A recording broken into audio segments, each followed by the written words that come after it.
Per al Consorci de Bombers és molt important la signatura d'aquest conveni perquè ve a referendar i a fer d'una manera oficial els cursos de formació que nosaltres impartim als nostres bombers interins que s'incorporen ara ja estan treballant, per tal de convalidar aquesta formació, aquesta inversió en formació que ha fet el Consorci, la convalidarem en l'Institut Oficial, que en aquest cas és l'IBASPE. Molt important, dic, perquè són professionals que ja hem format, ja hem invertit, les administracions públiques estem invertint en personal de manera important i això ve a significar el reconeixement oficial d'aquesta formació perquè en un futur, en cas de que passen a ser funcionaris de carrera, puguen tindre aquesta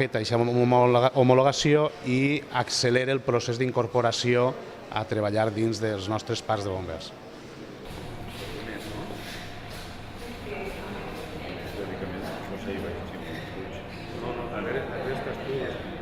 Lo más importante. No, que no lo había estado.